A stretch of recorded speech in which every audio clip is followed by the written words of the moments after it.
ഇപ്പോൾ മന്ത്രജപം എന്താണ്?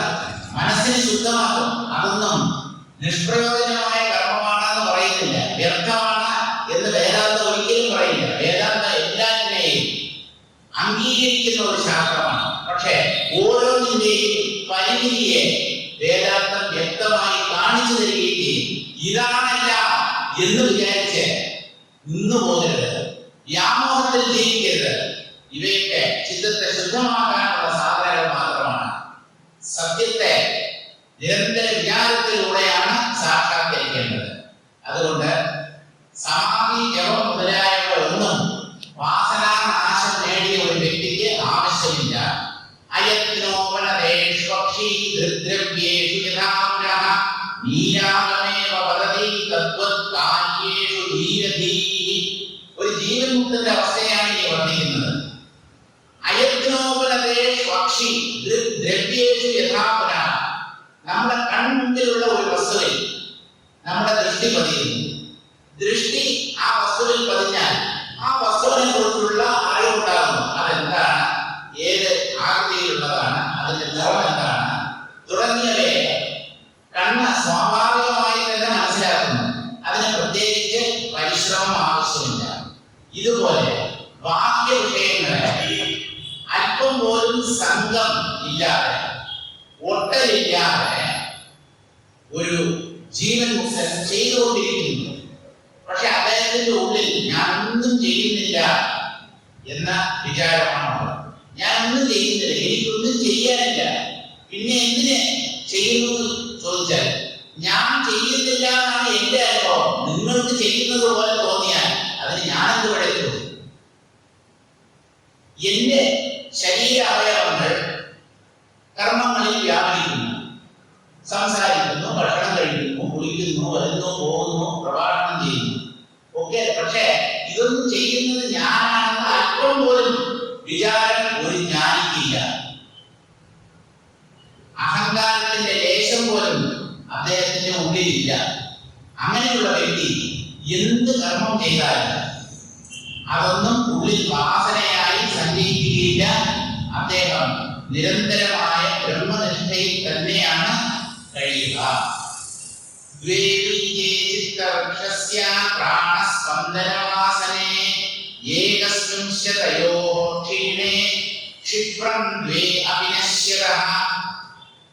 മനസ്സാകുന്ന വൃക്ഷത്തിന് രണ്ട് വിത്തുകളുണ്ട്. സാധാരണ ഒരു വൃക്ഷത്തിന് ഒരു വിത്താണ്. ഒരു വിത്തിൽ നിന്ന് ഒരു വൃക്ഷം വരും. ഒരു മരത്തിന് എങ്ങനെയാണ് രണ്ട് വിത്തുകൾ ഉണ്ടാവുക? അങ്ങനെയുള്ള ഒരു മരമാണ് മനസ്സാകുന്ന മരം. ചിത്തവൃക്ഷത്തിന് രണ്ട് വിത്തുകളാണ്. ഒന്ന് പ്രാണസ്പന്ദനം, പ്രാണചലനം, മറ്റേത് വാസന. ഇങ്ങനെ രണ്ട് വിത്തുകൾ. ഈ രണ്ട് വിത്തുകളിൽ ഏതെങ്കിലും ഒന്ന് ഉണ്ടെങ്കിൽ അതിൽ നിന്ന് മനസ്സാകുന്ന വൃക്ഷം വളർന്നു പൊന്തും. ഏകസ്പൃംശതയോക്ഷീണേ. ഈ രണ്ടെണ്ണത്തിൽ ഒന്ന് നശിച്ചാൽ മറ്റേത് നശിച്ചു. ഏകസ്പൃംശതയോക്ഷീണേ ക്ഷിപ്രം ദ്വേ അവിനശ്യത. പ്രാണസ്പന്ദനത്തെ നിയന്ത്രിച്ചാൽ മനസ്സ് നിയന്ത്രണ വിധേയമാണ്. മനസ്സ് തത്വബോധത്തിലൂടെ ഉപശമിച്ചാൽ പ്രാണസ്പന്ദനവും നിരോധിക്കപ്പെടും. അതായത് ഇതിനെയാണ് യോഗം, സാഖ്യം എന്ന രണ്ട് മാർഗങ്ങളാണ് കൃഷ്ണൻ ഗീതയിൽ പറയുന്നത്. രണ്ടും അടിസ്ഥാനപരമായ തന്നെയാണ്. ചിത്തത്തെ ഉപശമിപ്പിക്കാൻ ചിലർ പ്രാണസ്പന്ദനത്തെ നിരോധിക്കുന്നു. പ്രാണായാമം മുതലായ കർമ്മങ്ങളിൽ ഏർപ്പെടുന്നു. അവരെയാണ് യോഗികൾ എന്ന് പറയുന്നത്. ഇനി മറ്റൊരു കൂട്ടരുണ്ട്, അവരാണ് സാഖ്യന്മാർ. അവർ യുക്തിചിന്തയിലൂടെ ബുദ്ധിയെ മാത്രം വിനിയോഗിച്ച് മനസ്സിനെ മെരുക്കിയെടുക്കുന്നു. ഇവർ രണ്ടുപേരും നേടുന്നത് ചിത്തജയമാണ്, മനോനിയന്ത്രണമാണ് ഈ രണ്ട് കൂട്ടരും നേടുന്നത്. അപ്പോ പ്രാണസ്പന്ദനത്തെ നിരോധിച്ചാൽ മനസ്സ് സ്വാഭാവികമായും നിയന്ത്രണത്തിൽ വരും. അതല്ല, മനസ്സിനെയാണ് നിരോധിക്കാൻ ശ്രമിക്കുന്നതെങ്കിൽ പ്രാണനം ഓട്ടോമാറ്റിക്കായിട്ട് സ്വാഭാവികമായി നിരോധിക്കപ്പെടും.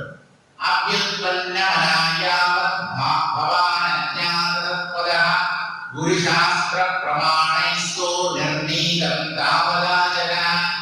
അഭ്യുത്പന്ന മനസ്കരായിരിക്കുമ്പോൾ എന്ന് പറഞ്ഞാൽ സത്യം കാണാതെ എന്താണ് പരമസത്യം, ബ്രഹ്മമാണ് ഈ കാണുന്നതെല്ലാം എന്ന കാര്യം അനുഭവത്തിലൂടെ സാക്ഷാത്കരിക്കാതിരിക്കുമ്പോൾ ഒരു വ്യക്തി എന്താണ് ചെയ്യേണ്ടത്? ശാസ്ത്രങ്ങളുടെ പാത പിന്തുടരുക. അതാണ് നമുക്ക് സത്യം എന്താണെന്ന് അറിയാനുള്ള പാകതയില്ല, നമ്മുടെ മനസ്സ് അതിനുള്ള പക്വത നേടിയിട്ടില്ല. ഇപ്പോ അറിവുള്ളവർ പറയുന്നത് കേൾക്കുക, അല്ലെങ്കിൽ ശാസ്ത്രത്തിന്റെ മാർഗത്തെ പിന്തുടരുക. അതാണ് ബുദ്ധി. അങ്ങനെ വേണം മനുഷ്യർ ജീവിക്കാൻ. ഗുരുശാസ്ത്ര പ്രമാണൈസ്തോ നിർണീതം താവതാചര. പൂർവസൂരികൾ, പൂർവാചാര്യന്മാരും ശാസ്ത്രങ്ങളും എന്തിനെയാണോ തീരുമാനിച്ച് ഇത് ചെയ്യൂ എന്ന് പറയുന്നത്, ആ കർമ്മങ്ങളെ അല്ലെങ്കിൽ ആ പാതയെ തന്നെ ഒരു വ്യക്തി, അജ്ഞാനിയായ ഒരു വ്യക്തി പിന്തുടരണം. നൂനം വിജ്ഞാനവസ്തുന ശുഭോഭ്യസൗ ത്വയാത്യാജ്യോ വാസന ഉഭോ നിരാഹിന. ഇങ്ങനെ മനസ്സ് കാലക്രമത്തിൽ, ഈ കാലക്രമം എന്ന് പറയുമ്പോൾ എത്ര കൊല്ലമെന്ന് മാത്രം നിങ്ങൾ ചോദിക്കുന്നത്. കാലക്രമത്തിൽ എന്ന് പറഞ്ഞാൽ അത് എപ്പോ പാകത നേടുമോ അതുപോലെ. അത് ചിലപ്പോ ഏതാനും കൊല്ലങ്ങൾ കൊണ്ട് സംഭവിക്കാം, അല്ലെങ്കിൽ ഏതാനും ജന്മങ്ങൾ കൊണ്ട് സംഭവിക്കാം. അത് പറയാൻ പറ്റില്ല. നമ്മുടെ ഉള്ളിലുള്ള വാസനകളുടെ ശക്തിക്കനുസരിച്ചാണ് വാസനകൾ ക്ഷയിക്കുന്നതും ജ്ഞാനം പ്രകാശിക്കുന്നതും. അപ്പൊ മനസ്സ് ഒരു ഘട്ടത്തിൽ പാകത പ്രാപിക്കും. അപ്പോഴാണ് ഈ ആത്മതത്വം എന്താണ് എന്ന് നാം മനസ്സിലാക്കുന്നത്. അങ്ങനെ മനസ്സിലാക്കിയാൽ നേരത്തെ നാം അവലംബിച്ച ശുഭവാസനകളുണ്ടല്ലോ, അതിനെ വിട്ടേക്കുക. പാലക്കനായ സാർ പറയുന്ന ഒരു ഒന്നാന്തര ഉദാഹരണമുണ്ട്. ഒരാള് വീട്ടിലേക്ക് പോകാനായി ഒരു ടാക്സി വിളിച്ചു. ടാക്സി എന്ന് പറയുന്നത് നല്ല എയർ കണ്ടീഷൻഡ് ആണ്, നല്ല കുഷൻ സീറ്റൊക്കെ ഉണ്ട്. അതിനകത്ത് കയറി വീടെത്തിയിട്ട് ആശ ഇറങ്ങുന്നില്ല. ഡ്രൈവർ പറഞ്ഞു, സാറേ വീടെത്തി, കാറിൽ നിന്ന് പുറത്തിറങ്ങുമോ എന്ന് പറഞ്ഞു. ഇല്ല, എനിക്ക് തന്റെ കാറ് വല്ലാണ്ടാണ് ഇഷ്ടം, നല്ല സുഖം ഈ സീറ്റിൽ ഇരിക്കുന്നു, അതുപോലെ AC കൊള്ളാം. നിങ്ങൾ കാറ് പിടിച്ചത് ഈ സീറ്റിന്റെയും AC-യുടെയും ഒക്കെ സുഖം അനുഭവിക്കാനോ അല്ലെങ്കിൽ വീട്ടിലെത്തിച്ചേരാനോ? എന്തായിരുന്നു നിങ്ങളുടെ ഉദ്ദേശം കാറ് പിടിച്ചതിന്റെ? ഈ കാറ് പോലെയാണ് ശുഭവാസനകളെ നമ്മൾ അംഗീകരിക്കുന്നത്. അത് ഒരു തോണി പോലെയോ അല്ലെങ്കിൽ ഒരു വാഹനം പോലെയോ ആണ്. നമുക്ക് ലക്ഷ്യസ്ഥാനം എത്തേണ്ടതുണ്ട്. അതിന് ഈ വാഹനത്തിന്റെ സഹായം നമുക്ക് ആവശ്യമാണ്. അതുപോലെയാണ് ശുഭവാസനകൾ നമ്മൾ അംഗീകരിക്കേണ്ടത്. ലക്ഷ്യം നേടിക്കഴിഞ്ഞാൽ പിന്നെ ഈ വാഹനത്തിന്റെ ആവശ്യമില്ല. തോണിയിൽ കയറി നദിയുടെ അക്കരെ എത്തിക്കഴിഞ്ഞാൽ ആ തോണി അത് അവിടെ തന്നെ നിൽക്കട്ടെ, പോയിട്ട് തിരിച്ചു വരാനാണ് ഉദ്ദേശമെങ്കിൽ ആ തോണി അവിടെ തന്നെ നിർത്താം. നമ്മൾ ആട്ടോറിക്ഷയുടെ വെയിറ്റിംഗ് കൊണ്ട് നിർത്തുന്നില്ലേ? ഇത് സംസാരത്തിന്റെ മറുകരയിൽ എത്തിയാൽ തിരിച്ച് ഇങ്ങോട്ട് വരുന്ന പ്രശ്നമേ ഇല്ല. പിന്നെ എന്തിന് ഈ ശുഭവാസനകളാകുന്ന തോണി അല്ലെങ്കിൽ വാഹനം? അതിനെ വിട്ടേക്ക്. കാരണം ഇനി തിരിച്ചു വരില്ല. പരമാത്മാവായി നമ്മൾ നൽകാൻ പോവുകയാണ്. അപ്പോ ലക്ഷ്യം പ്രാപിക്കപ്പെട്ട് കഴിഞ്ഞാൽ സാധനകളെ ഉപേക്ഷിക്കുക. ഈ കാര്യം ബാലകൃഷ്ണൻ സാർ അദ്ദേഹത്തിന്റെ പ്രഭാഷണങ്ങളിലൊക്കെ അടിവരയിട്ട് പറഞ്ഞിട്ടുള്ള കാര്യം. പലരും ശുഭവാസനകൾ അംഗീകരിച്ച് അവസാനം ശുഭവാസനകൾ തന്നെ കടുത്ത വാസനയായി മാറി അതിൽ നിന്ന് രക്ഷപ്പെടാൻ പറ്റാതെ കഷ്ടപ്പെടുന്ന, ദുഃഖിക്കുന്ന അനേകം ആളുകൾ സാറിന്റെ അടുത്ത് വന്ന് കരുതിയിട്ടുണ്ട്, ഞങ്ങൾക്ക് രക്ഷപ്പെടാൻ പറ്റുന്നില്ല. അതുകൊണ്ട് ശുഭ സുഖവാസനകളെ അംഗീകരിക്കുമ്പോൾ പിടിമുറുക്കാതെ വേണം അംഗീകരിക്കാൻ. ഈ വാസന ഞാൻ താത്കാലികമായി അംഗീകരിക്കുന്ന ഒന്നാണ്. ആത്മതത്വത്തെ സാക്ഷാത്കരിച്ചു കഴിഞ്ഞാൽ ഇതിനെയും ഉപേക്ഷിക്കുന്നു. അതും ത്യജിക്കപ്പെടേണ്ടതാണ്. ആ ഒരു ബോധത്തോടുകൂടി വേണം ഏത് സുഖവാസനയെയും അംഗീകരിക്കാൻ. അല്ലെങ്കിൽ അവയൊക്കെ സ്വർണ്ണ ചങ്ങല പോലെയായിരിക്കും. ഇത് പാരമ്പര്യ പറയുന്നത്. ഇരുമ്പ് കൊണ്ടുള്ള ചങ്ങല കൊണ്ട് നിങ്ങൾ ബന്ധിക്കണോ സ്വർണ്ണ ചങ്ങല കൊണ്ട് ബന്ധിക്കണോ എന്ന് ചോദിച്ചാൽ ആരെങ്കിലും പറയുമോ സ്വർണ്ണ ചങ്ങല കൊണ്ട് എന്നെ കെട്ടിയാൽ മതി? ഇരുമ്പ് കാണാൻ ഇല്ല, കറുത്ത നിറമാണ്. സ്വർണ്ണമാണ്, നല്ല തിളങ്ങുന്ന ലോകമാണ്. എനിക്ക് ചങ്ങലകളുടെ ആവശ്യമേ ഇല്ല. എനിക്ക് സ്വാതന്ത്ര്യമാണ് വേണ്ടത്, മോക്ഷമാണ് വേണ്ടത്. പിന്നെ ഇല്ല ഈ ശുഭവാസനകൾ അംഗീകരിക്കുന്നത്. ശുഭവാസനകൾ നമ്മെ ആത്മതത്വത്തിന് അടുത്ത് വരെ കൊണ്ടുചെന്നെത്തി.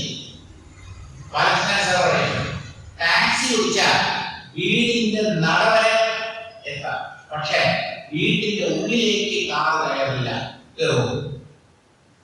വീട്ടിന്റെ നട വരെ കാർ വരാം. എന്നിട്ട് എന്ത് ചെയ്യണം? കാറിൽ നിന്ന് പുറത്തേക്ക് ഇറങ്ങണം എന്ന് പറഞ്ഞാൽ സാധനങ്ങളെ വിടണം എന്നർത്ഥം. നമ്മൾ അംഗീകരിക്കുന്നതൊക്കെ അത് എന്ത് തന്നെയായാലും, ഏത് സാധനയായാലും, ധ്യാനമോ മന്ത്രജപമോ പ്രാണായാമമോ യോഗമാർഗമോ എന്ത് തന്നെയായാലും, അത് ആരംഭിക്കുമ്പോ തുടങ്ങുമ്പോ ഉള്ളിൽ എവിടെയെങ്കിലും കുറിച്ചിട്ടേക്കുക, ഇത് എന്നെങ്കിലും എന്നെ വിട്ടു പോകും, അല്ലെങ്കിൽ ഞാൻ ഇതിനെ ഉപേക്ഷിക്കും. ഉപേക്ഷിക്കപ്പെടാൻ വേണ്ടിയാണോ അംഗീകരിക്കുന്നത്? അതെ. എന്തിന്? ആ അംഗീകരിക്കുന്നതിന്റെ പുറകിൽ ഒരു ഉദ്ദേശമുണ്ട്, ഒരു ലക്ഷ്യമുണ്ട്. ആ ലക്ഷ്യം നേടിക്കഴിഞ്ഞാൽ പിന്നെ ഇതെന്തിന്? വീട്ടിലെത്താനാണ് കാറ്. വീടെത്തിക്കഴിഞ്ഞാൽ കാറിൽ നിന്ന് ഇറങ്ങണം. ആ ടാക്സി ചാർജ് കൊടുത്ത് അവനെ പറഞ്ഞയക്കണം. കാരണം മറ്റു പലർക്കും ആവശ്യമുണ്ട് അവന്റെ വണ്ടി. നിങ്ങൾക്ക് സാധനം കൊണ്ട് നേടേണ്ടത് നിങ്ങൾക്ക് ലഭിച്ചു കഴിഞ്ഞു. ഇനിയിപ്പോ അതിനെ ഉപേക്ഷിക്കാൻ എന്താണ് ഇത്ര ഒരു വൈമനസ്യം? ഇതിന്റെ ആവശ്യമില്ല. പൂജയും ധ്യാനവും മന്ത്രജപവും പ്രാണായാമവും ഒക്കെ ഒരിക്കൽ ഉപേക്ഷിക്കപ്പെടേണ്ടവയാണ്.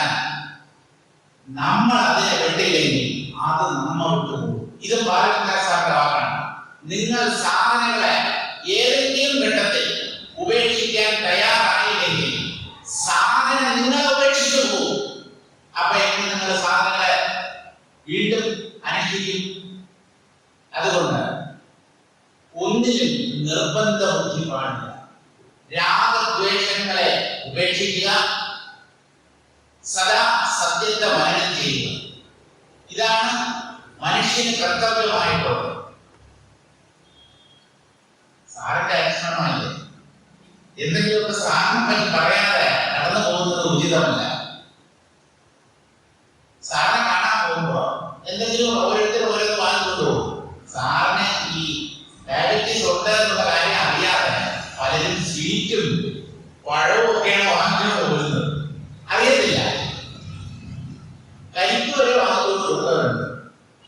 ഷുഗർ കുത്തനെ കൂട്ടുന്ന ഒന്നാണ് ഈ കരിക്ക് എന്ന് പറയുന്നത്. പെട്ടെന്ന് ക്ഷീണം മാറ്റുന്നതാണ് ഈ കരിക്ക് എന്ന് പറഞ്ഞാൽ ഷുഗറുകൾ കൂടുന്നത് അങ്ങനെയാണ് ക്ഷീണം മാറുന്നത്. അപ്പൊ അങ്ങനെയുള്ള സാധനങ്ങൾ വാങ്ങിക്കൊണ്ട് കൊടുക്കും.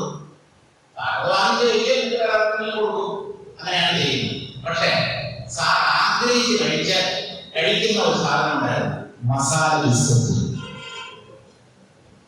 അത് സാധനം അടുത്തറിയുന്നവർക്ക് മാത്രമേ ആ കാര്യം അറിയൂ. കാരണം അതിൽ വലുതായിട്ട് ഷുഗറില്ല. സാറിന് അത് ഇഷ്ടവുമാണ്. ഇല്ല എണ്ണ സാറിന്റെ മകളുണ്ടല്ലോ. അപ്പൊ മസാല ബിസ്ക്കറ്റ് അതുകൊണ്ട് അത് സാറിന് ഇഷ്ടമാണ് എന്ന് അറിയാവുന്ന ചിലർ മസാല ബിസ്ക്കറ്റ് വാങ്ങിച്ചുകൊണ്ട് കൊടുക്കും. ഞാനും വാങ്ങിച്ചുകൊണ്ട് കൊടുത്തിട്ടുണ്ട്.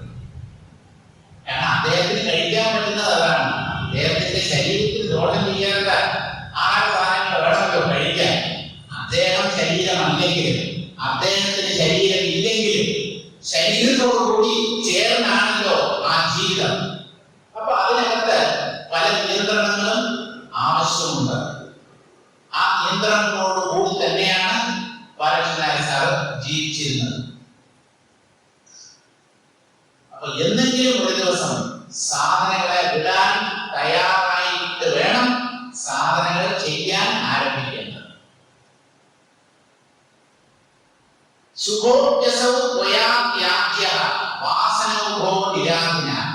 ഈ ശുഭവാസനകളെ ത്യജിക്കുമ്പോൾ മനസ്സ് വല്ലാണ്ട് പിഴയും. നിങ്ങൾ ആരെങ്കിലും 25 കൊല്ലമായി പൂജ ചെയ്യുന്നു, അല്ലെങ്കിൽ 35 കൊല്ലമായിട്ട് ധ്യാനിക്കുന്നു, അല്ലെങ്കിൽ കൊല്ലത്തോറും ശബരിമലയ്ക്ക് പോകുന്നു, അല്ലെങ്കിൽ എല്ലാ മാസവും ഗുരുവായൂർ തൊഴാൻ പോകുന്നു. ഇതൊക്കെ നല്ലതല്ലേ എന്ന് ചോദിച്ചാൽ നല്ലത് തന്നെയാണ്, ഇതൊക്കെ ചെയ്യേണ്ടത് തന്നെയാണ്. പക്ഷേ പല കൊല്ലങ്ങൾ ഇങ്ങനെ ഈ കർമ്മം ചെയ്ത് ഇതൊരു വാസനയായി തീരുമ്പോ നമുക്ക് യാത്ര ചെയ്യാൻ പറ്റാത്ത ഒരു സാഹചര്യം ഉണ്ടാവും. ശരീരം ക്ഷീണിക്കുന്നു, അല്ലെങ്കിൽ രോഗഗ്രസ്തമാവുന്നു. അപ്പൊ എന്ത് ചെയ്യും? ഗുരുവായൂർ പോകാൻ പറ്റുന്നില്ല. അങ്ങനെ പറഞ്ഞാലും സാരമില്ല. ഗുരുവായൂരപ്പൻ എന്നെ ചതിച്ചു. അയ്യോ, ഏറ്റവും വലിയ ചതി തന്നെയാണ്. ആ പറയുന്നതിൽ ഒരു അർത്ഥമുണ്ട്. ഈ മായ കൊണ്ട് നമ്മളെയൊക്കെ സദാ ചതിക്കുന്ന ആ ഭഗവാനാണ് ഏറ്റവും വലിയ ചതി. നമ്മളെയൊക്കെ മായയ്ക്കകത്ത് ഭട്ടം കിടക്കുന്നു. അദ്ദേഹം മനഃപൂർവ്വം ചെയ്യുന്നതല്ല കേട്ടോ. അദ്ദേഹത്തിന്റെ ശക്തിയായ മായ പ്രകടമാകുന്നു. നമ്മുടെ അറിവില്ലായ്മ കൊണ്ട് നമ്മൾ മായയിൽ ഒഴുകി പോകുന്നു. പക്ഷെ ആ മായയുടെ അധികം ഈശ്വരനായതുകൊണ്ട് അദ്ദേഹമാണ് ഈ കുഴപ്പങ്ങളും ദുഃഖക്കേടുകളും എല്ലാം ഒപ്പിക്കുന്നത് എന്നാണ് അജ്ഞാനികൾ എഴുതുന്നത്. അദ്ദേഹം വാസ്തവത്തിൽ ഒന്നും ചെയ്യുന്നില്ല, സാക്ഷി മാത്രനായി സകല ജീവികളുടെയും ചെയ്തികൾ ഹൃദയത്തിൽ ഇരുന്ന് വീക്ഷിച്ചുകൊണ്ട് അങ്ങനെ ഇരിക്കുന്നു. അദ്ദേഹത്തിന് വേറെ പണിയൊന്നുമില്ല, കണ്ടുകൊണ്ടിരിക്കുക. സാക്ഷിഭാവം. അദ്ദേഹം ഒന്നും ചെയ്യാറില്ല, ഒരു കാര്യത്തിൽ ഇടപെടാറില്ല, സാക്ഷിയാണ് അദ്ദേഹം. ഈ മനസ്സ് പൊന്തിയാൽ അത് മഹാനാശത്തിൽ കലാശിക്കുന്ന മനസ്സോ ഹൃദയോ നാശോ മനോനാശോ മഹോദയ. മനസ്സ് പൊന്തിയാൽ സങ്കല്പങ്ങളുടെ രൂപത്തിൽ, ചിന്തകളുടെ രൂപത്തിൽ, വികാരങ്ങളുടെ രൂപത്തിൽ മനസ്സ് ചലിച്ചാൽ, ഇളകിയാൽ, പൊന്തിയാൽ അതുകൊണ്ട് നമുക്ക് വലിയ നാശമാണ് സംഭവിക്കുക. അപ്പോ മനസ്സ് നശിച്ചാലോ മനോനാശോ മഹോദയ. മനസ്സ് നശിച്ചാൽ, സങ്കല്പങ്ങൾ ഉള്ളിൽ കെട്ടടങ്ങിയാൽ അതാണ് ഏറ്റവും വലിയ ഉദയം, അതാണ് ഏറ്റവും മംഗളം രചിക്കുന്ന കർമ്മം. മനസ്സടങ്ങണം. അതാണ് നമുക്ക് ഏറ്റവും നന്മയുണ്ടാക്കുന്നത്. മനസ്സ് പൊന്തിയാൽ അത് നമ്മുടെ നാശത്തിലാവും കലാശിക്കുക. ജ്ഞാനോ നാശമഭേദി. ജ്ഞാനിയുടെ മനസ്സ് നശിച്ച മനസ്സാണ്. നശിച്ചതെന്ന് പറഞ്ഞാൽ ദുഷിച്ചത് എന്നുള്ള അർത്ഥത്തിലില്ല. ജ്ഞാനിയുടെ ഉള്ളിൽ മനസ്സ് എന്ന് പറയുന്ന ഒന്ന് ഇല്ല. മനസ്സ് അതിന്റെ സങ്കല്പങ്ങളെയൊക്കെ ഉപശമിച്ച് ശാന്തമായി നിൽക്കുന്നു. ആ ശാന്തമായ മനസ്സിന്റെ മറ്റൊരു പേരാണ് ചിത്ത്. ചിത്തത്തിന്റെ ചാഞ്ചല്യം നിലച്ചാൽ ബാക്കി വരുന്നതാണ് ചിത്ത് അല്ലെങ്കിൽ ബ്രഹ്മം. മനോജ്ഞസ്യതി ശൃംഖല. മനസ്സ് പൊന്തുന്നത് ഒരു ജ്ഞാനിയെ സംബന്ധിച്ച് ചങ്ങല പോലെയാണ്. അത് അദ്ദേഹത്തിന് ബന്ധകാരണമായി തീരുന്നു. നശക്യതേ മനോജേതും വിനാ യുക്തിമനിന്ദിതാം അങ്കുശേന വിനാമത്തോ യഥാ ദുഷ്ടമതങ്കജഃ. ഈ മനസ്സിനെ ജയിക്കുക അത്ര എളുപ്പമുള്ള കാര്യമാണ്. അനിന്ദിതമായ യുക്തി, ശാസ്ത്രങ്ങളിൽ പറയപ്പെട്ടിട്ടുള്ള യുക്തിയെ ആശ്രയിച്ച് മാത്രമേ മനസ്സിനെ നിഗ്രഹിക്കാൻ പറ്റൂ, അല്ലെങ്കിൽ നിയന്ത്രണ വിധേയമാക്കാൻ പറ്റൂ. ഒരു മറയാനയെ അങ്കുശം അല്ലെങ്കിൽ തോട്ടി, ആ പാപ്പാൻ കയ്യിൽ വെച്ചിരിക്കുന്ന തോട്ടി കൊണ്ടാണ് മതയാനയെ അയാൾ നിയന്ത്രിക്കുന്നത്. ആ അങ്കുശത്തിന് മാത്രമേ അത് വഴങ്ങി തരികയുള്ളൂ. വേറെ ഒന്നുകൊണ്ടും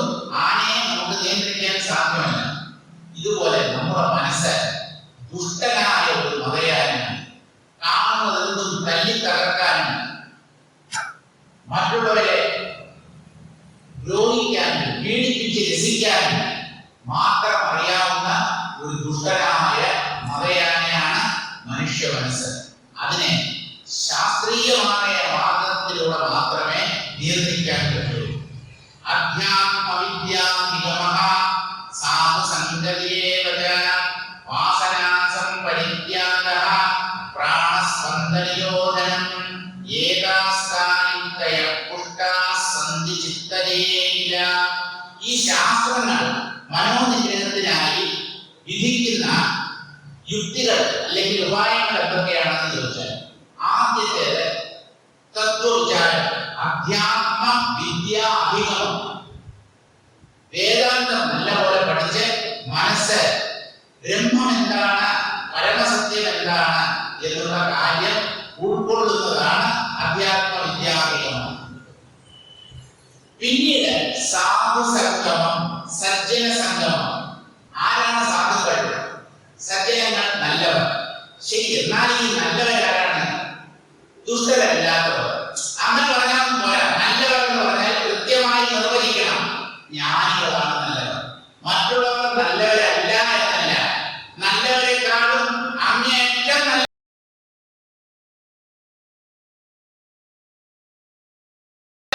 ജ്ഞാനികൾ മാത്രമാണ്. ആ നല്ലവരുമായി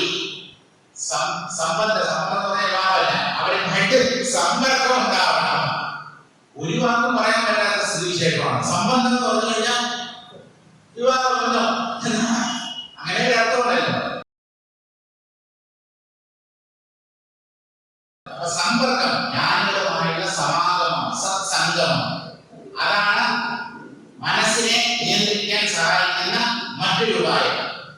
വാസന സംപരിത്യാഗം, നമ്മുടെ സ്വന്തം പ്രയത്നത്തിലൂടെ വാസനകളെ കുറെയൊക്കെ ക്ഷയിപ്പിക്കുക, അതും ഒരു ഉപായമാണ്.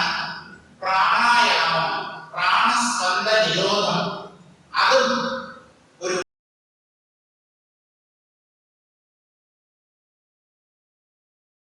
ഉപായമായി പരിഗണിക്കപ്പെടുന്നുണ്ട്. ഇങ്ങനെയുള്ള യുക്തികളിലൂടെ മനസ്സിനെ പതുക്കെ പതുക്കെ കാലക്രമത്തിൽ നിയന്ത്രണത്തിലാക്കാൻ പറ്റും. ഇത്രയും പറഞ്ഞു. ഈ വാസന എന്ന് പറയുന്നത് എന്താണെന്ന് പറഞ്ഞില്ല.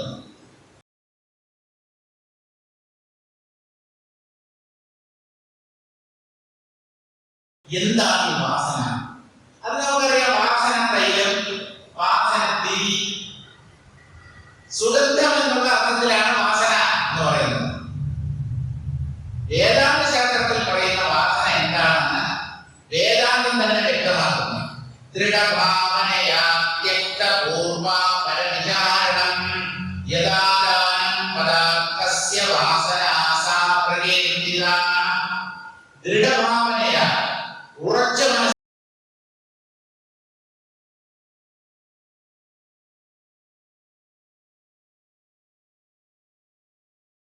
മനസ്സോടുകൂടി. ദൃഢഭാവന എന്ന് പറഞ്ഞാൽ മനസ്സ് വല്ലാണ്ട് പറ്റിപ്പിടിക്കണം. അത് ഏത് വിഷയത്തിലായാലും മനസ്സ് പിടിമുറുക്കുന്നത്, അതാണ് വാസനയ്ക്ക് കാരണമാകുന്നത്. എങ്ങനെ പിടിമുറുക്കണം?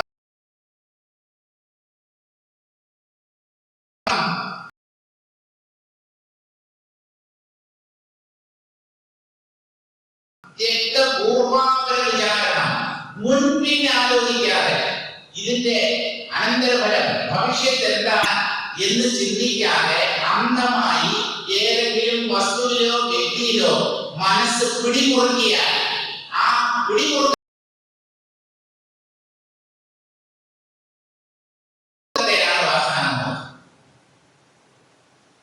മനസ്സ് പിടിമുറുക്കുന്നത് നമ്മൾ പോലും അറിയാതെയാണ്.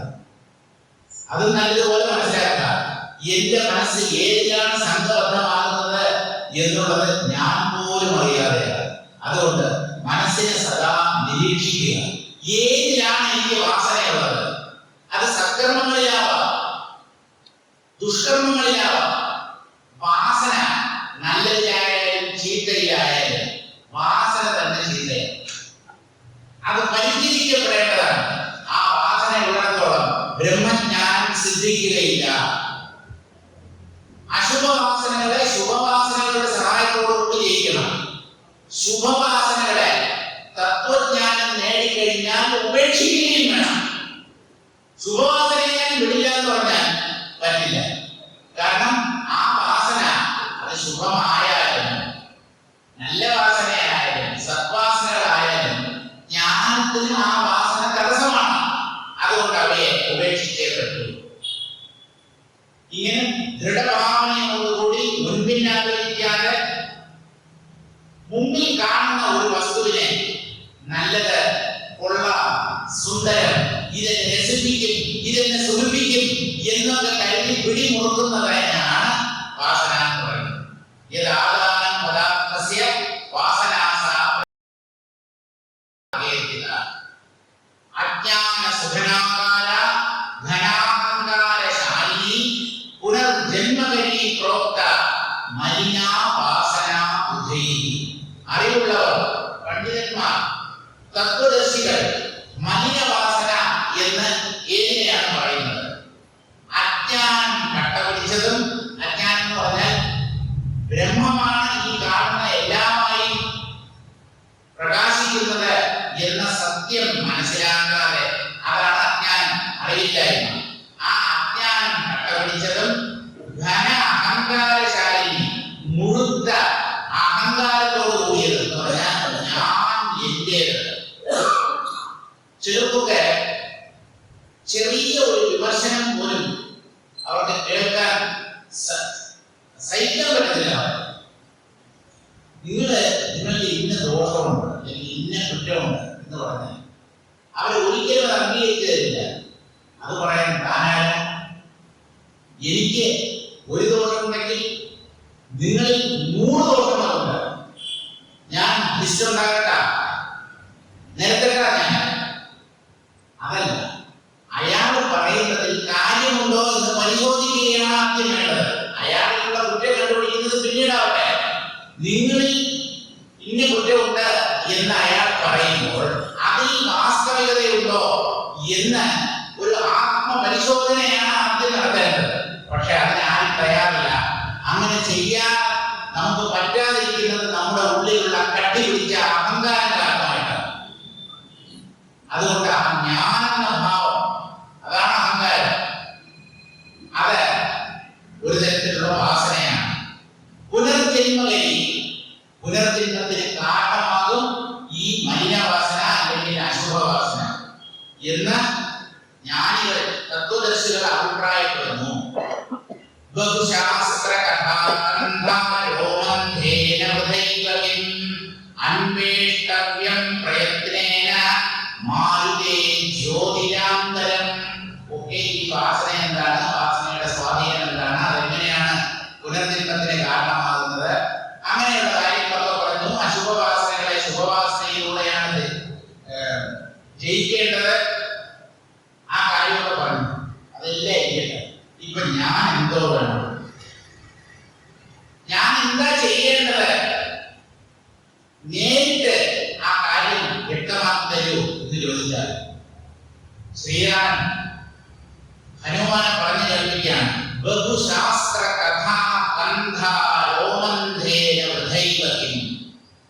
അനേകം ശാസ്ത്രങ്ങൾ, വേദാന്ത ശാസ്ത്രം തന്നെ ആയിക്കോട്ടെ, എത്ര പുസ്തകങ്ങളുണ്ട്, എത്ര ഉപനിഷത്തുകളുണ്ട്, എത്ര പ്രകടന ഗ്രന്ഥങ്ങളുണ്ട്. വിവേക ചൂടാമണി, ജീവൻ മുക്തി വിവേകം, പഞ്ചദശി തുടങ്ങി എത്രയെത്ര വേദാന്ത ഗ്രന്ഥങ്ങളുണ്ട്.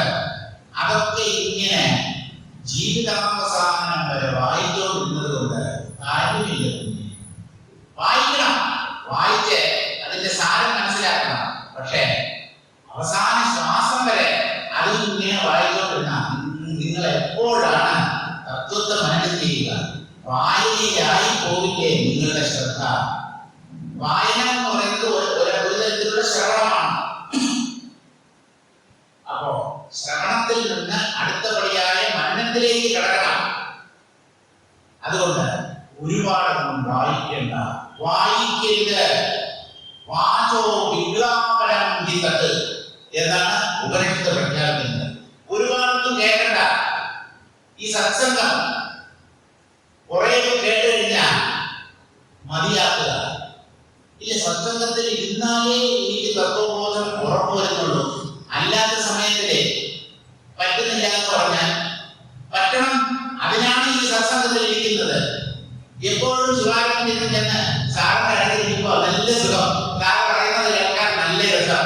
ഇപ്പൊ മനസ്സ് വല്ലാണ്ട് ശാന്തി അനുഭവിക്കുന്നു, എന്തൊന്നില്ലാത്ത സുഖം. എന്ന് വെച്ച് ശിവാനന്ദത്തില് സ്ഥിരതാമസം ആക്കാൻ പറ്റുമോ? അദ്ദേഹം ഒരു വ്യക്തിയില്ല, അദ്ദേഹത്തിന് ശരീരമില്ലേ, അദ്ദേഹത്തിൻ്റെതായ വ്യക്തി സ്വാതന്ത്ര്യമില്ലേ. എപ്പോഴും ചെന്ന് അദ്ദേഹത്തെ ഉപദ്രവിച്ചുകൊണ്ടിരുന്ന, അതുകൊണ്ട് സാർ പറയും കുറെ നേരം സാറിന് സംസാരിച്ചിട്ടില്ല പറയും. അപ്പൊ വേറെ സംശയമൊന്നുമില്ലല്ലോ. സംശയം എന്ന് പറഞ്ഞാൽ ഈ അധ്യാത്മശാസ്ത്രത്തിലുള്ള സംശയം, മറ്റു സംശയങ്ങളൊന്നും സാറിന് തരുന്ന അധ്യാത്മശാസ്ത്രത്തിൽ അതിലാണ് അദ്ദേഹം പ്രവീണനായിരുന്നത്. അതിൽ എന്തെങ്കിലും സംശയമുണ്ടോ? സർവം ബ്രഹ്മമയം എന്നുള്ള കാര്യത്തിൽ എന്തെങ്കിലും സംശയമുണ്ടോ എന്നാണ് അദ്ദേഹം അപ്പൊ സംശയമൊന്നുമില്ലല്ലോ എന്ന ചോദ്യത്തിലൂടെ ഉദ്ദേശിക്കുന്നത്. ആ സംശയമൊന്നുമില്ല എന്നാ ചെയ്തു. പക്ഷെ ഇങ്ങനെ ഓടിച്ചുകൊള്ളുവോ സാർ? അല്ല, സംശയമില്ലെങ്കിൽ പിന്നെ എന്തിനാ ആ സന്നിധിയിൽ ഇരിക്കുന്നത്? എന്തിനാണെന്ന് ചിലപ്പോൾ നമ്മൾ 10 മിനിറ്റ് സംസാരിക്കുന്ന സാർ പറയും വേറെ സംശയമൊന്നും ഇല്ല ഗണേശൻ, സ്ഥലം വിടാനാണ് പറയുന്നത്. നമുക്ക് അല്പം വിഷമമുണ്ടാവും. ശരി, എന്നാൽ സാർ നമ്മൾ ഓടിച്ചെടുത്തത് പോലെയാണ്. സാർ അങ്ങനെ ഉദ്ദേശിച്ചിട്ടില്ല. സംശയമില്ലാതെ ചുമ്മാ മുഖത്തോട് മുഖം നോക്കിയിരിക്കേണ്ട കാമുകന്മാരാണ്. മുഖത്തോട് മുഖം നോക്കിയിരിക്കുക. എന്തെങ്കിലും ഗ്രഹിക്കാനല്ലേ ഒരു സത്യദർശിയുടെ അടുത്ത് നമ്മൾ ചെല്ലുന്നത്. സംശയമൊന്നുമില്ല. അപ്പോ ഒരിക്കൽ ഞാൻ സാറിന് സംസാരിച്ചുകൊണ്ടിരുന്ന 3/4 മണിക്കൂറായി. എനിക്ക് തന്നെ മടുത്തു. കാരണം ആ വന്ധ്യവയോധികനെ ഇനി കൂടുതൽ ഉപദ്രവിക്കാൻ പാടില്ല. കാരണം നമ്മൾ പോയിട്ട് വരുമ്പോഴും അടുത്ത ആളുകൾ വരും. നമ്മൾ പറഞ്ഞ 1/2 മണിക്കൂറല്ലേ സാറിന്റെ സമയം അവഗണിച്ചുള്ളൂ. അടുത്ത 1/2 മണിക്കൂർ അവഗണിക്കാൻ മറ്റൊരാളത്ത്, അടുത്ത 1/2 മണിക്കൂർ വേറൊരാളത്ത്. അദ്ദേഹത്തിന് ഊണ് കഴിക്കുകയും വിശ്രമിക്കുകയും ഉറങ്ങുകയൊന്നും ചെയ്യണ്ടേ? അല്ല, അദ്ദേഹം ബ്രഹ്മനിഷ്ഠനാണ്. ബ്രഹ്മത്തിന് ക്ഷീണമൊന്നുമില്ല. ആ ന്യായം നിങ്ങൾ വെച്ചോളാം. ഞാനിക്ക് വിശപ്പ്, ദാഹം, ക്ഷീണം, ഉറക്കം എല്ലാം ഉണ്ട്, അനുഭവം ഉണ്ടല്ലോ. പക്ഷെ അതൊന്നും തന്നെ ബാധിക്കുന്നില്ല. ആ ബ്രഹ്മമാണ് എന്ന് അദ്ദേഹം വ്യക്തമായി അറിയുന്നു. അവിടെയാണ് അദ്ദേഹത്തിന്റെ ശ്രേഷ്ഠത. അങ്ങനെ 3/4 മണിക്കൂറോടെ സംസാരിച്ചിരുന്നു ഒരു ദിവസം. ഞാൻ പറഞ്ഞു സാറെ ഞാൻ ഇറങ്ങട്ടെ. ഇത്ര പെട്ടെന്ന് 3/4 മണിക്കൂറായി. ഇത്ര പെട്ടെന്നോ?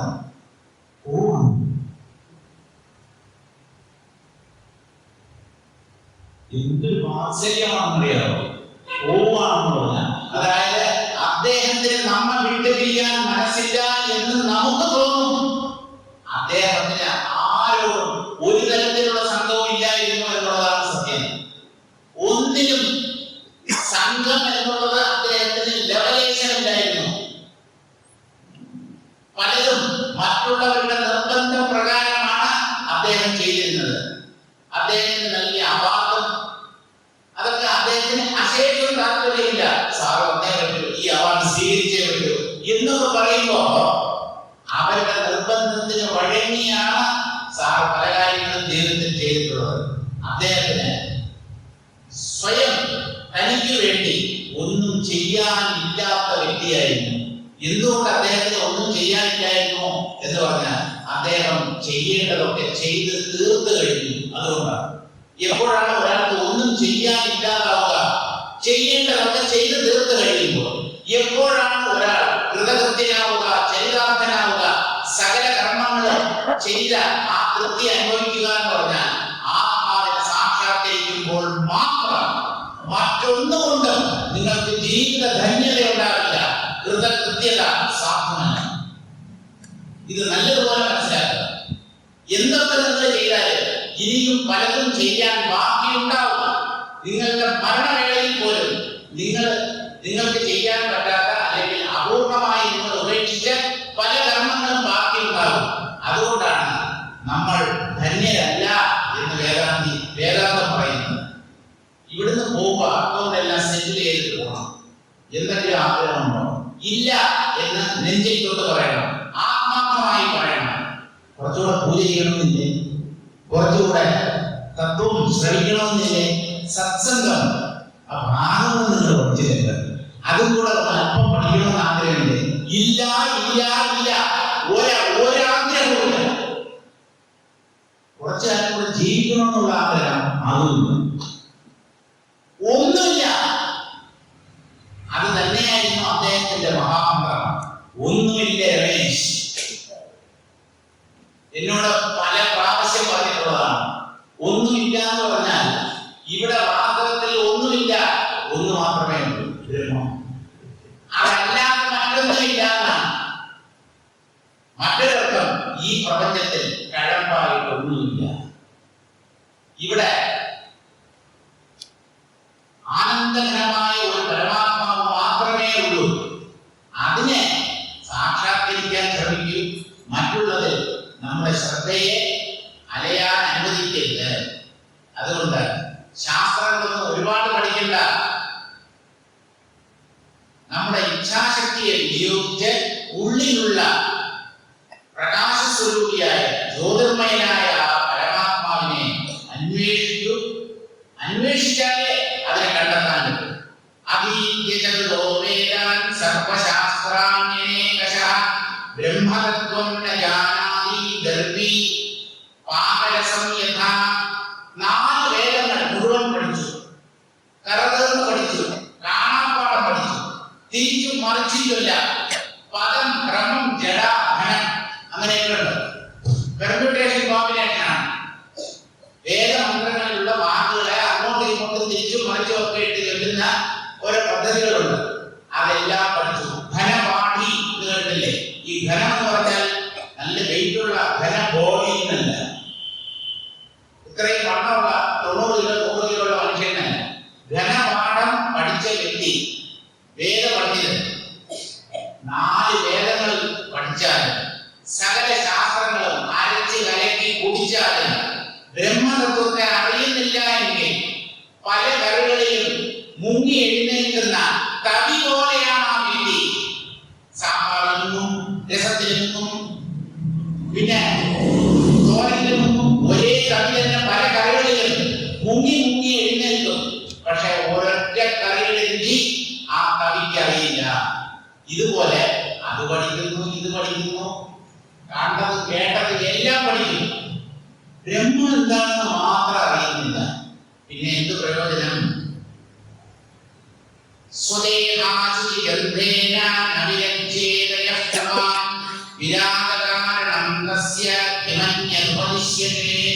മനുഷ്യന്റെ ജീവിതത്തിൽ വിരക്തി വേണം. വിരക്തി ഉണ്ടെങ്കിലേ ബ്രഹ്മത്തെ സാക്ഷാത്കരിക്കാൻ പറ്റും.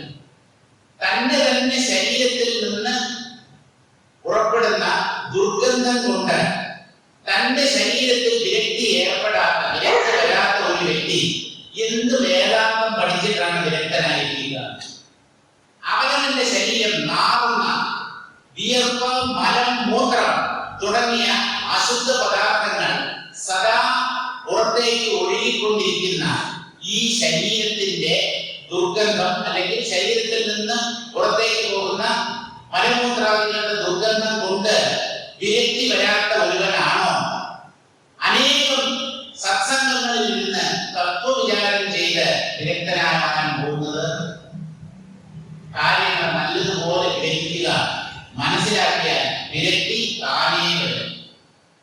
അത്യന്തമലിനോ ദേഹഃ ദേഹി ചാത്യന്തനിർമ്മലഃ ഉഭയോരന്തരം ജ്ഞാത്വാ കസ്യ ശൗചം വിധീയതേ.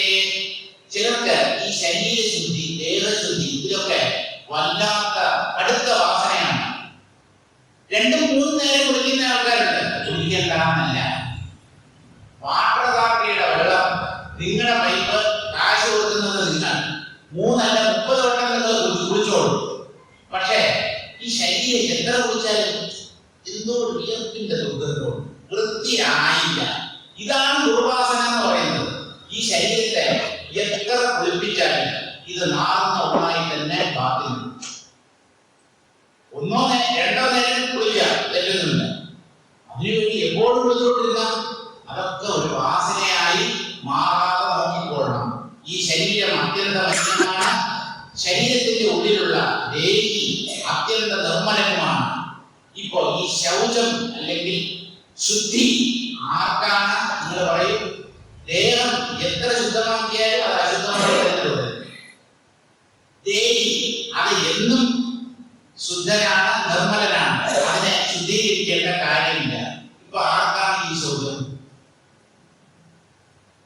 ബദ്ധോഹി വാസനാബദ്ധോ മോക്ഷസ്യ വാസനാക്ഷയ വാസനാംസം പരിത്യജ്യ മോക്ഷാർത്ഥിത്വം അവിദ്യയ. വാസനകളാൽ ബന്ധിക്കപ്പെട്ടവനാണ് വാസ്തവത്തിൽ ബദ്ധൻ. വാസനാക്ഷയം നേടിയവൻ മുക്തൻ. അതുകൊണ്ട് വാസനയെ ത്യജിച്ചിട്ട് മോക്ഷം വേണം എന്നുള്ള ആഗ്രഹത്തെ ഉപേക്ഷിച്ചു. അവസാനമായി ഉപേക്ഷിക്കപ്പെടേണ്ട ആഗ്രഹം എനിക്ക് മോക്ഷം വേണം. ആ ആഗ്രഹത്തെ അവസാനം ഉപേക്ഷിക്കാവൂ.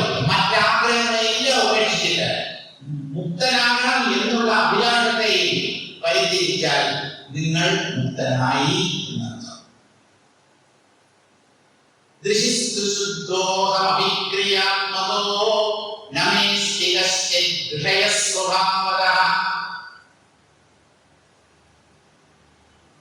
പുരസ്തിരശ്ചോദ്ഭവമുശ്ച സർവതഃ സുപൂർണ്ണ ഭൂമാഹ വിധിഭാവേ ഭൂമാഹ വിധിഭാവയ. നമ്മുടെ ഭാവനകൾ എന്തായിരിക്കണം? തത്വത്തെ തന്നെ മനനം ചെയ്യണം എന്ന് പറഞ്ഞു. തത്വത്തെ തന്നെ മനനം ചെയ്യണം എന്ന് പറഞ്ഞാൽ ഫാൻ ബ്രഹ്മം, ആകാശ ബ്രഹ്മം, നക്ഷത്ര ബ്രഹ്മം, മേശബ്രഹ്മം, ശരീരം ബ്രഹ്മം, ഭാര്യ ബ്രഹ്മം, കുട്ടികൾ ബ്രഹ്മം. അതല്ല, തെറ്റായിട്ടാണ് മനസ്സിലാക്കുന്നത്. ആദ്യം മറ്റുള്ളത് ബ്രഹ്മമാണെന്ന് തീരുമാനിക്കുന്നതിന് മുമ്പ് നിങ്ങൾ സ്വയം ബ്രഹ്മമാണെന്ന് തീരുമാനിക്കും. ഞാൻ ബ്രഹ്മമാണ്, മറ്റുള്ളത് ബ്രഹ്മം തന്നെ. അപ്പൊ നമ്മുടെ ഭാവന എന്തായിരിക്കണം എന്നാണ് പറയുന്നത്. ദൃശിസ്തു ശുദ്ധോഹം അവിക്രിയാത്മക. ഞാൻ ശുദ്ധനാണ്, എനിക്ക് കർമ്മങ്ങളുമായി യാതൊരു ബന്ധവുമില്ല, എനിക്ക് ഒരു വിഷയവുമായിട്ടും ഒരു തരത്തിലുള്ള ബന്ധവും യഥാർത്ഥത്തിലില്ല. ഞാൻ മുന്നിലും പുറകിലും മുകളിലും താഴെയും വ്യാപിച്ചു നിൽക്കുന്ന പൂർണ്ണ ബോധമാണ്, പൂർണ്ണ ബ്രഹ്മമാണ്. അതാണ് ഞാൻ എന്ന് ഭാവന ചെയ്യൂ. അങ്ങനെയൊക്കെ ഭാവന ചെയ്യുന്നത് തെറ്റല്ലേ? ഞാൻ ബ്രഹ്മമാണ് എന്ന് എനിക്ക് ഉറപ്പ് വരുന്നതിന് മുമ്പേ ഇങ്ങനെയൊക്കെ ചിന്തിക്കുന്നത് ദോഷം ചെയ്യേണ്ടത് വെച്ചാൽ ഇങ്ങനെ ചിന്തിച്ചാണ് ബ്രഹ്മത്തെ സാക്ഷാത്കരിച്ചത്. അല്ലാതെ സാക്ഷാത്കരിച്ചിട്ട് ഞാൻ ബ്രഹ്മമാണെന്ന് ചിന്തിക്കേണ്ട എന്ത് കാര്യം? ഞാൻ ബ്രഹ്മമാണ് എന്ന ഭാവനയെ നിരന്തരം നിലനിർത്തി ബ്രഹ്മത്തിൽ പ്രവേശിക്കൂ. ആ ഭാവനയാണ് നമ്മെ ബ്രഹ്മജ്ഞാനത്തിലേക്ക് എത്തിക്കുന്നത്. അതിനെന്ത് വേണം? ഞാൻ ബ്രഹ്മമാണെന്ന് എനിക്ക് ചിന്തിക്കാൻ പറ്റുന്നില്ലല്ലോ. എന്റെ ഭാര്യയും കുട്ടികളും ബ്രഹ്മമാണ് എന്ന് എനിക്ക് കാണാൻ പറ്റുന്നില്ലല്ലോ. പറ്റണം. എന്തുകൊണ്ട്? എല്ലാം ബ്രഹ്മം എന്നാണ് ഉപനിഷത്ത് പ്രഖ്യാപിക്കുന്നത്. അപ്പൊ നിങ്ങൾക്ക് ആ വേദമാതാവിന്റെ വാക്കുകളിൽ വിശ്വാസമില്ലല്ലേ? വേദമാതാവ് നമ്മുടെ അമ്മയെ പോലെ നമ്മുടെ ശ്രേയസ്സും മംഗളവും മാത്രം ആഗ്രഹിക്കുന്ന വേദമാതാവ് പറഞ്ഞാൽ അതിന് സംശയിക്കുന്നു. എന്താ കാരണം? ചെയ്തു കൂട്ടിയ പാപം. ആ പാപമാണ് വേദവാക്യങ്ങളിൽ വിശ്വാസം ഇല്ലാതിരിക്കാൻ കാരണം.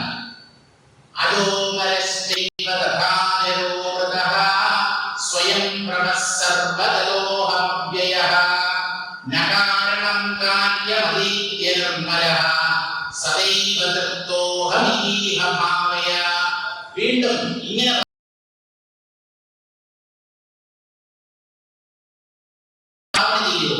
അതിനാണ് ഞാൻ ജനിക്കാത്തവൻ, അമരനാണ് ഞാൻ. ജനിക്കാത്തവൻ എങ്ങനെയാണ് മരണം സംഭവിക്കുക? ഞാൻ അമർത്യനാണ്, അമൃതനാണ്. അജയ ജരാമരകൾ ബാധിക്കാത്തവനാണ്. അമൃത മരണമില്ലായ്മ സ്വരൂപമായിട്ടുള്ളവനാണ്. സ്വയം പ്രഭ, സ്വയം പ്രകാശിക്കുന്നവനാണ്. സർവഗ്രഹ എങ്ങും വ്യാപിച്ചു നിൽക്കുന്നവനാണ്.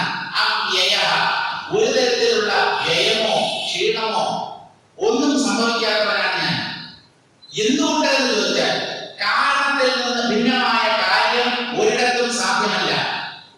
ബ്രഹ്മത്തിൽ നിന്ന് ഉണ്ടായവയാണ് പ്രപഞ്ചവും ജീവന്മാരും. ബ്രഹ്മത്തിൽ നിന്നുണ്ടായത് ബ്രഹ്മമാകാനേ തരാനുള്ളൂ. അതുകൊണ്ട് ഞാൻ ബ്രഹ്മമാണ് എന്ന് ധീരമായി ഭാവനയിൽ ഇങ്ങനെ ചിന്തിക്കാൻ ഭയപ്പെടരുത്. എന്തോ പാപം ചെയ്യുന്നു അല്ല പാപം ചെയ്യുന്നു വരരുത്. നിങ്ങൾ ചിന്തിച്ചാലും ഇല്ലെങ്കിലും നിങ്ങൾ ബ്രഹ്മമാണ് എന്നുള്ളതാണ് വസ്തുത. അപ്പൊ പിന്നെ ആ ഉള്ളതിനെ ചിന്തിക്കാൻ ഇത്ര ബുദ്ധിമുട്ടെന്താണ്? ഞാൻ ബ്രഹ്മമാണ്. ഞാൻ കാരണം കാര്യം അറിയിക്കുക നിർമ്മല, ഒരു തരത്തിലുള്ള മാലിന്യവും എന്നില്ല. മാലിന്യം ശരീരത്തിലും മനസ്സിലും ബുദ്ധിയിലുമാണ്. ഇവയൊക്കെ അതിവർത്തിച്ചു നിൽക്കുന്ന കേവല ബോധത്തിൽ, ശുദ്ധ ബ്രഹ്മത്തിൽ ഒരു തരത്തിലുള്ള കറയും ഇന്നേ വരെ പുരണ്ടിട്ടില്ല. ഇനി കറ പുരളാനും പോകുന്നില്ല. അത് എപ്പോഴും നിർമ്മലമായി സ്ഥിതി ചെയ്യുന്നു. സദൈവ തൃപ്ത, ഞാൻ അങ്ങേയറ്റം തൃപ്തി അനുഭവിക്കുന്നവനാണ്.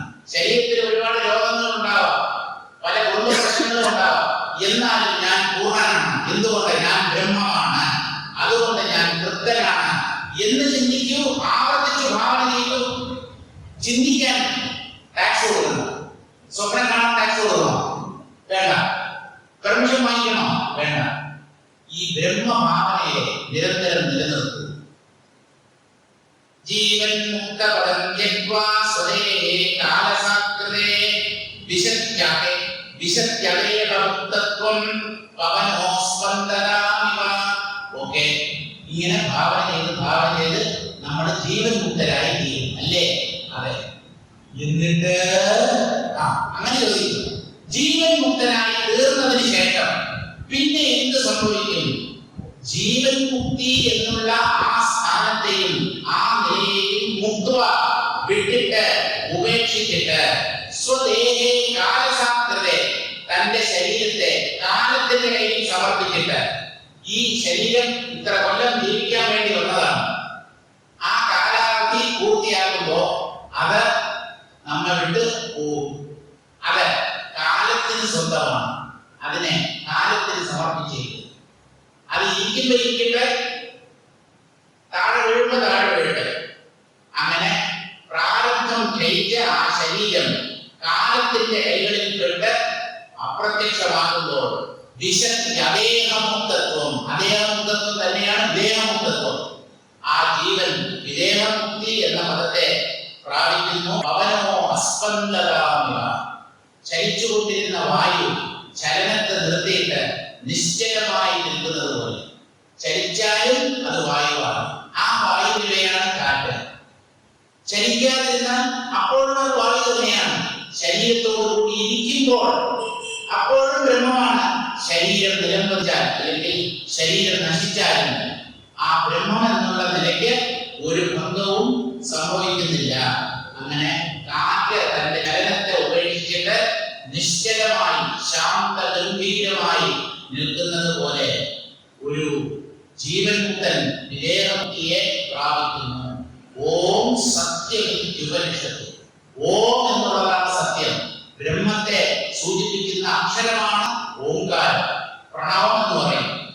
ആ ഓം തന്നെയാണ് സത്യം എന്ന് ഉപനിഷത്ത് ഉറപ്പിക്കുന്നു, സദൈവം പ്രഖ്യാപിക്കുന്നു എന്ന് പറഞ്ഞാണ് കഠോപനിഷത്ത് പരിസമാപിക്കുന്നത്.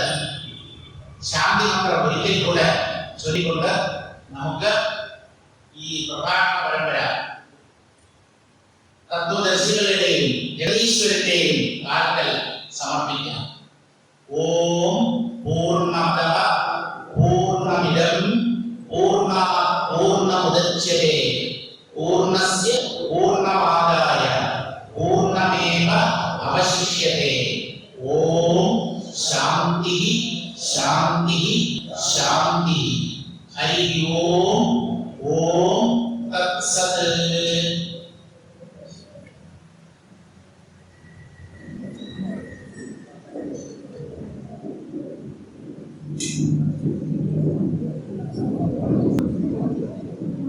ആരും പോകരുത്. അഭ്യർത്ഥനയുണ്ട്. യജ്ഞപ്രസാദം വാങ്ങിച്ചുകൊണ്ട് ഊണ് കഴിച്ചിട്ടേ പോകാവൂ. ആരും ദയവായിട്ട് പോകരുത്. അത്യാവശ്യമുള്ളതെന്ന് അറിയാം. ദയവായി ഒരു 10-15 15 മിനിറ്റ് കൊണ്ട് തീരും പിന്നെ പ്രസാദ വിതരണം. അത് കഴിഞ്ഞിട്ട് ഊണ് കഴിഞ്ഞിട്ടേ പോകാവൂ.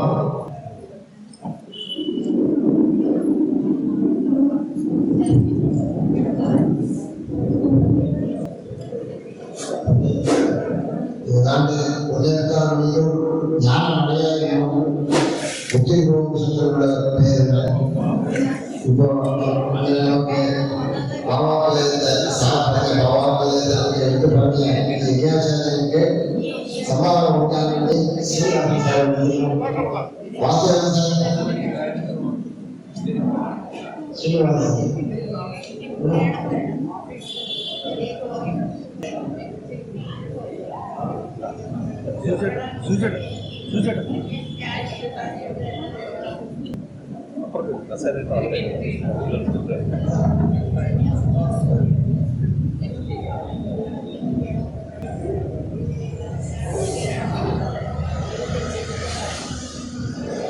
എല്ലാ 100 ഡിവോട്ടീസിന്റെ മകനെ വിദ്യാഭ്യാസം ചെറിയ സ്വഭാവമാണ്.